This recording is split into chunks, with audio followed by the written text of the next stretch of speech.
የሙስሊሞች አምላክ ከአርሽ በላይ እንደሆነ ላሳያችሁ። ግለቱ በአስጥያ ተመከቱት። ነቢያችን እንደዚህ አሉ፣ ወአርሹ ፈውቀል ማ አሉ። አርሽ ከውሃ በላይ ነው።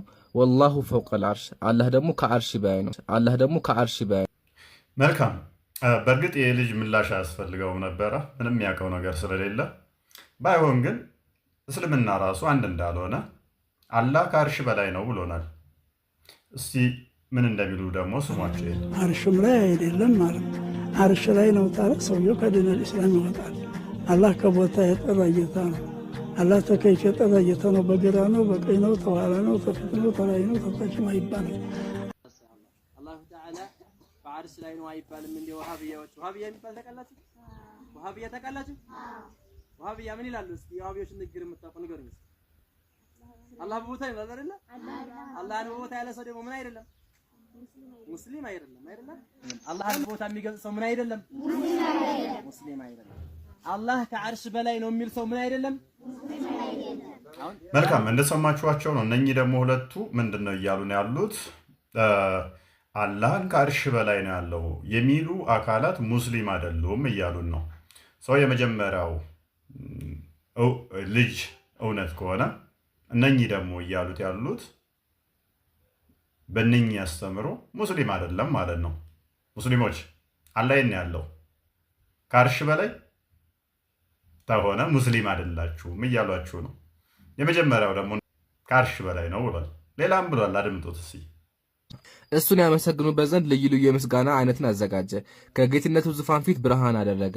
ዳግመኛም የጌትነቱን ዙፋን የሚሸከሙ አርባዕቱ እንስሳ የተባሉ መላእክትን መረጠ። የእነዚህ የመጀመሪያ ፊት የሰው ፊት ይመስላል። የሁለተኛው ፊት የአንበሳ ፊት ይመስላል። እነዚህ በቀኝ በኩል ዙፋኑን ይሸከማሉ። የሶስተኛው ፊት መልአክ ፊት የላም ፊት ይመስላል። የአራተኛው የንስር ፊት ይመስላል። እነዚህ ከቀኝ ወደ ግራ በኩል ዙፋኑን ይሸከማሉ ይላል። ስለዚህ መልካም እንግዲህ የእኛን አምላክ ልክ እንደሱ አምላክ ስለመሰለው የሆነ ፊዚካል ቦዲ ያለው ከዛ እነኛ ደግሞ የሆነ ቦታ እንደዚህ ተሸክመውት የቆሙት መስሎት ነው። አራቱ እንስሶች የተባሉት እያንዳንዳቸው 6 ክንፎች አሏቸው ማለት ነው። ራዕየ ዮሐንስ ምዕራፍ 4 ከቁጥር 6 ጀምሮ እስከ 8 ብታነቡት ግልጽ ያደርግላቸዋል። 6 ክንፍ የሆነበት ምክንያት ምንድን ነው? ለምሳሌ አንዱ ከላይ ሲሆን ወደ ላይ ቢወጣ እግዚአብሔር አለ ነው። አንዱ በዚህ ሲሆን ወደዚህም እግዚአብሔር አለ ነው። ወደ ኋላ ቢሆን ወደ ኋላ እግዚአብሔር አለ ነው። ወደ ታይ ቢሆን ወደ ታችም አለ ነው። ወደ ላይም እግዚአብሔር አለ፣ ወደዚህም አለ፣ ወደዚህም አለ፣ ወደዚህም አለ። 6ቱ የሚያሳዩት ያንን ነው። መዝሙረ ዳዊት ምዕራፍ 139 ላይ ከቁጥር 8 ጀምሮ ወደ ሰማይ በወጣ አንተ በዚያ ነህ፣ ወደ ሲኦልም በወርድ በዚያ አለ፣ እንደ ንስር ንጋት ክንፍ ብወስድ እስከ ባህር መጨረሻም ብበር አንተ በዛለህ ይላል። 6ቱ ክንፎች ያንን የሚያመለክቱ ናቸው።